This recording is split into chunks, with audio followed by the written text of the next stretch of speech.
wiase nyina ya de adom ya sundue firi Nyankopɔn akyia wiase nyina amen ɛna ya da Nyankopɔn ayɛ nokre na wama yɛn kwane ahoɔden sanete abere ɔrɔfo ahɔ ɛyɛ kokobɔn kransɛm nokre ana yɛde tu nipa nyina afɔ sɛ adeɛ bi ɛwɔ wiase adeɛ bi a nipa die ne ho no ebire bi du a etwam ampo ɛwɔ time sa na ɛbrɛ da bibia so sanete ɛno nti sɛ wohwɛ me bia na wabrabɔ wo ne Nyankopɔn bɔ so ne asase ne ntam nyɛ sa yɛtwe wadwena si bibi sɛ ebeduru baabi wobɛtwam afiri wiase wei yes na wotwam ana nsaeɛ ampo atemmuo bi ne nsɛmbusa bi wɔ ha Onyankopɔn bɔ wo no bɛbusa wo na yɛde video yi ɛtu nipa nyinaa fo yɛmbusa David Psalm 49 verse 1 sɛ ɛnsɛm a yɛbɛkan hwan ne hwan na ntie na wotie a ɛdeɛ ne twaseɛ mfa mfirim Psalm 49 verse number 1 ebacho pio nyame asema ma nkwa no etie aduonu na nkyemo yɛ baako no kenka baabo we David jonto ama nyina mo ntie wei ɔse ewiase amanama nyina montie Onyankopɔn asɛm o mo motie wiase nyina obi bia sabere wote wiase wei asase wei so monya so na fa waso etie Nyankopɔn asɛm nipa ma pa hwe kwa o wo a wonko school da o e memba ma wodin o mo a mawie university polytechnic mabo degree a wo do professors adefo ne hiafo nyina mo a mo sika twitwiri die ene ahiafo nyina mo no beka nyasasam ye ka wo Nyankopɔn nyansasɛm makomo nsue ye hunumu akɔ asɛm we yakoma ma ye de kyerɛkyerɛ wo free bible mu no ɛyɛ nsusuye ne hunumu ara nko bebre maso ase akyem na mesrɛ Awurade sɛ ɔma wo mie ɔmmerɛ waso ase na tie wo Nyankopɔn futusɛm yɛkɔnhyɛ wiase daa amen yɛse bibia betwam sanete everything shall pass yes except the word of God yes wonipa adeɛ bia wodi wani hunu wiase sɛ yɛ ka oh alupre ebetwam etre enche edan ebetwam moto yefanya hwie afidie ebetwam sika animonyam ebetwam ahofe ebetwam abo entade ebetwam empaboa ebetwam ebato bibia betwam saite na adeɛ ntwam da ɛyɛ Nyankopɔn asɛm God bless you nyame odifo Isaiah ka asɛm bi yes Isaiah chapter 40 verse number 6 to 8 odifo ne say odifo atie tie de na nkyemo ansia ɔse sɛ ɛne bi se tiam odifo Isaiah ne Nyankopɔn asɛm ba ne nkyɛn sɛ ɔntiam ɛna odifo ne se ana odifo Isaiah say mentiam sɛn mentiam sɛ ɛna so tiam sɛ wona ana Nyankopɔn say ɔnka nkyɛ nipa sɛ nipa ni monyam bra yɛ bre agyapadeɛ bi kum nipa ebi kum nipa gye sika ewura yɛde pa agyapadeɛ nyinaa ewura na ne papa nyina sɛ wura hwe na nipa abraba yɛ bɔ no ɛte sɛ hwire wɔ nyame anim ewura adwan ɔse ewura enyina na duru baabi a na adwan nhwe ntwam na flowers atwam Awurade ho me hu fa so na Onyankopɔn ho me hu fa so ampɔma ne ewura wɔse ɛne wiase hwɛ abraba yɛ bɔ TV so mmerante numu no bɔne maba wɔnta de sɛ nyɛ politicians nti wɔn sika asɔfo nka no kure ɛdi sika sɛ nkɔm asɔ dɛm nipa de ntale ntɛntɛn fɔfɔ ane wura asɔ dɛm ɛna aka ne sei asɔ nadane agorɔ yɛtɔ dwom yɛbɔ yɛn nsɛm yɛ hurihuri yɛhyɛ nkɔm agbesa kyerɛ nim dabi ɔsɛ ɔmaa ne te sɛ wura ɛwɔ nyame anim na Onyankopɔn asɛm to da Onyankopɔn asɛm the word of God etim hɔ daa enti ma wone so asɛmpakafoɔ ɛno nti asɛmpakafoɔ ma yɛ ne so na tie mu denden na yɛntiam ti na saa bere yɛtiam sa de kokɔbɔ nkra nsɛm nipa nyinaa sɛ wo video bɛka wo sa no fa send wo nua na nipa hu sɛ sa onipa bra yɛ bre wiase ne bɛduru baabi na woni hɔ ampo na bɛka wo ne atam wo no kwasɛm na no akyi no abrabɔ bi a bɛbɔ yɛ no yɛ ɔbɔ so ne asase bɛbu ho atɛn sanete yɛmɔbɔ bɔ ne nkyɛ wiase daa amen baba Matthew chapter 24 verse 35 Yesu Kristo Nyankopɔn ba sa oji wiase bɔ ne kokuro wo ne asama do so nsafoa no ɔka asɛm bi to wɔ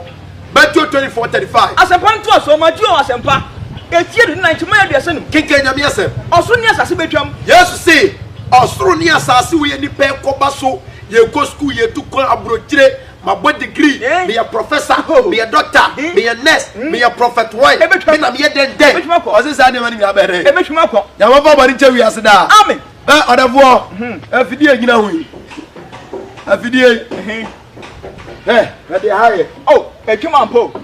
ɛporɔ we dey dance sɛ kokum nipa ana de tɔ ka ya ɔde ayɛ oh saa no nipa wi hetie saa bra me kese obi da kete so opro obi sha fridge obi so ade no kwose asieye ba muso me nakakran opro ampa dade e pro wo mu kum nipa gisika sofo mu bu okunafo enyankade koto sika ye japade ka pro afidie tete saa na nipa ni mo nyamtie Matthew no si osoni asase obetwam onyankopon asem ntwam da arabo a mbisa se ugiri se obetwam afiri wiase bisa ho ebe ka kira twa ne ehu o ampo ogaga mbrento so kokoti hanta ne akesesemi afidie ni wura krante se wo hu no wura fi ebe so owu sa no nipa wi etie o sanetie ebe ka kira oba na na etwam pana we I love you no oba ka kira obeja wa akọ saneti ubetwam bre be ka wo ni adakamna 6 feet no oba no be ka so ni nyame nko wo ya de die awi satan ni nyame nko na wa bra bontene a e pa to asama ukosia na sase as ehu ampo ewiase nsa kire o amen na ewiase enimu ade dodo etwam de wo yedi Nyankopon pe no watena oda amen nyame asam se na tumu asori be na ukọ asofo ncheche be na de ma asori ba ba Mark chapter 13 verse number 31 ye boku nipa nyina akọkọ se bibia betwam nokwasem Onyankopon asem ntwam ba Mark 30 verse 31 ma kwasem pe tudu mi se ma ya dia sama Onyame asam sai wo se oso ni asase betwam Yesu se oso ni asase be dai ebetwam oso ni asase be dai ebetwam nti asase etwam o na Nyankopon asem entwam da sanetie orafo fa Nyame asem ne babo o dati o bibia betwam weni mmadi kan no etinye ntwe du 1 John 2:15 wiase do ni Nyankopon was wiase do se me pa chaw afidie o ya azan kum nipa ana ekoto ya John say ewiase edo kinka ba mo me da fo no wiase was ye no wiase ana se eniema wo wiase ana eniema ajapade e wo wiase se obi do wiase ya se obi do wiase we pemu ka enimonyam emu ahofe emu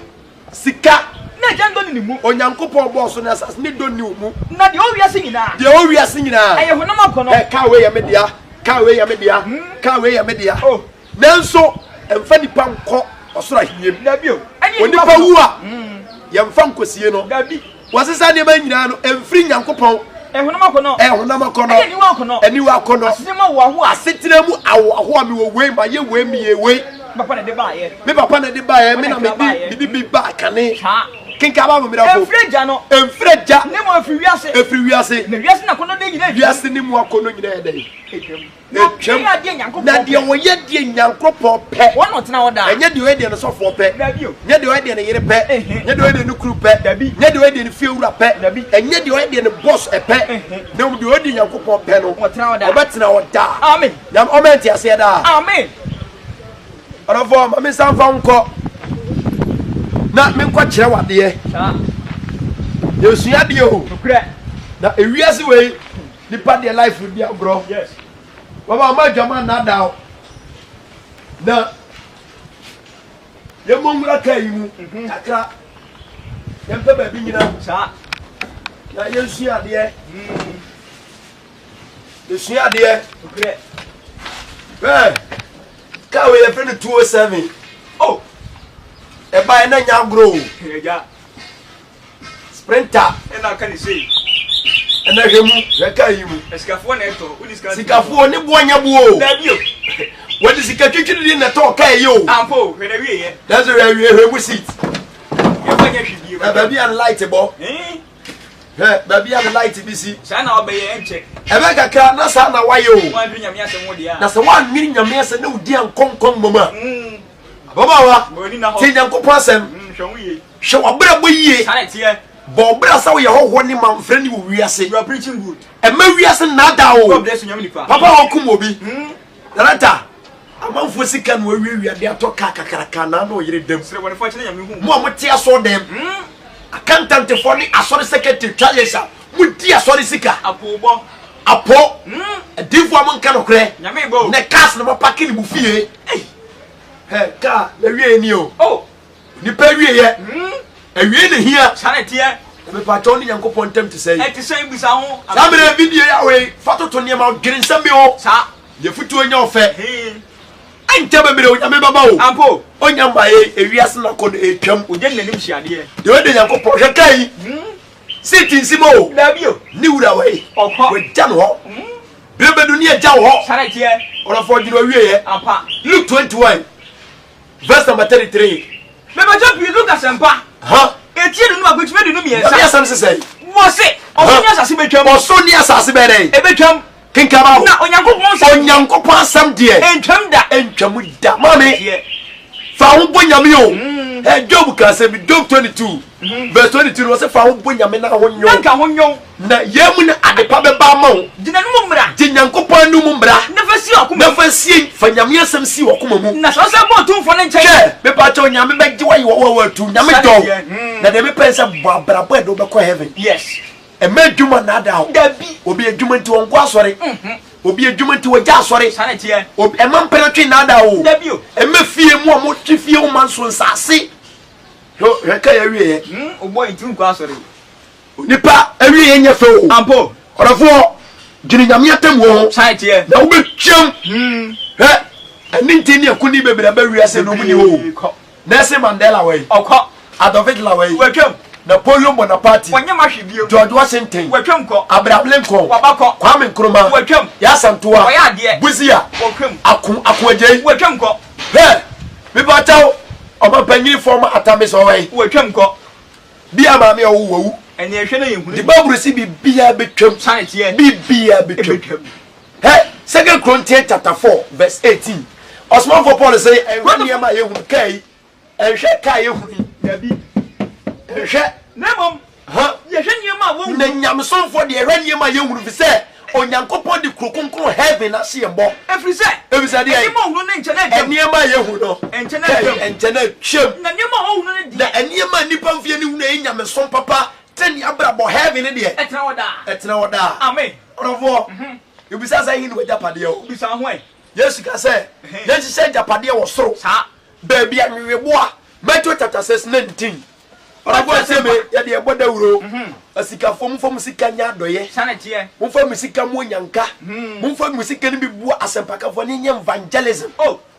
Papa Bible say Matthew 6:19 Matthew 6:19 osoro ejapade osoro de ejapade ti wa asase so ejapade ne wo osoro de ejapade emu ne yin na wo pe bisa ho asase so de ne wutimi wuja o ewetwam osoro de ne de ya sam na Bible kai na mo hye ejapade wa asase so o say emre mo je ni mpa ejapade wa asase we so fa kwa nwe bore na nche oh Bible say be bia na chi ni nweboa esai no dade pa apro atete na wifo bubu ko wi na oyifo timi bubu ko wia na mo hye mo ejapade osoro na ekrisofo nchi ejapade ode yi esoro fa kwa nwe bore na nche no bia akromfo na chi nweboa ntimi nkonko se no na fa kwa ejapade wo no na bia wo ejapade dey ewo no ni pay investment to asase so eye batamfie nkosoro dabio wo ya wo kra ho adwuma asem wo ya nyamova bani ncha wiase da amen orafo wutie me idi aba ema mokunti bema bi ene wona o to bible na kinkan ene be bo bema ema sikani bi emfa enka so nya scholarship o ja to first time opewo prawo brenti adresi yie siesie o mi ni aba fa chento na nkeka mo wore nsasomade nsentale tintie nyu bode ne ba bi nwo dabi kai se ni padua ni nyame dia sanetie na akwa kobu ho akonta yes ewurade moye amen no ntimi me yem abrabotene de be ko nyame nkyai amen ni entwe ni wo osoro sa na asase ejapade ni mu animonyam entade boutique ntade mpaboa wo mi simi toche ni free Britain me laughing tennis spray gume we free Germany e free Brazil oba bi simi timi Brazil has 6 million woni baabro gabi ni abadwane o obi ko de sra kala ne kala o se woni enku amesra 2 million we adotie odi bono ho brane nyame de form dote na ni Genesis chapter 2:7 sa Miriam prise uwu amobafo ekura ne mfa ma dabi gino wie ye sanetie oni pa wie ni asem ampa oni pa nim ne bre dabi o Osenkafo chapter 9 verse 12 Ecclesiastes chapter 9 verse number 12 Solomon Osenkafo no etim kuchme du mienu Bible say nanso oni pa nim ne bre oni pa nim bre obewu afri wiase se pata you as se pata yeyi asaw bonim ene no mo you on fi eno ma wo pie se okopa bia na obi de tire bono sa no yi nipa mi pa boni etu empofre mu enema bole tutu nipa ka kwansia he Michael Jackson way okọ Princess Diana okọ Taribo Nchaka watwam Suzy Williams watwam Ebony watwam me ameka se bedru be ne ma hwem kwame wuso ansam nyina kwame wuso ansam nyina hwem orofo ka we wie hwa ho ye Revelation chapter 2 verse number 7 dia semisi osaka video bia sandema unua sanete nyenka nkyere wiase bibia betwam asikafo mo ahiafo sa asofo nka no krensem asolimantie nyame asem sa niam abrabotene na yade asem si Revelation chapter 2 verse 7 asafo na wie ye ne di so betimi etime enso aso no ntie so obi wo aso no betie video mu nsem ontie ye onu ka cha asafo no de nyankopon enam yeso ka che nipa Revelation chapter 2 verse number 11 de wo aso ma ntie Revelation chapter 2 verse number 17 obi wo aso ma ntie Revelation chapter 2 verse number 29 obi aso wo aso atie o Revelation chapter 3 verse 6 mo waso no entie Revelation chapter 3 verse number 13 so bi wo aso ma ntie Revelation chapter 3 verse number 22 de wo aso no ma ntie Matthew 13 Matthew 11 verse 15 yes say so bi wo aso ma ntie Matthew chapter 11 verse number 15 everybody go on say so bi wo aso ma ntie orofo so wo aso betie se bibia betwamu a sa me yafutu enya ofe me yakoma mu nkomo nso wani sanete nam dwene se edan na wotim no bere bidu obeyi afiri ho ne do akɔhyɛ wuram esiye de bɛka wo ne atemu oh edan no be wo yankani ho obeden ɛne odombre ewade mfa video yi so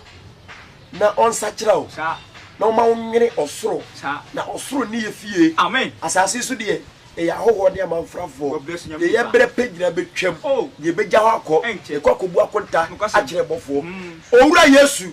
yɛda wase amen wo se ye ma wo so a wobɛtwe akra nyina ba wo nkyɛn no kwasem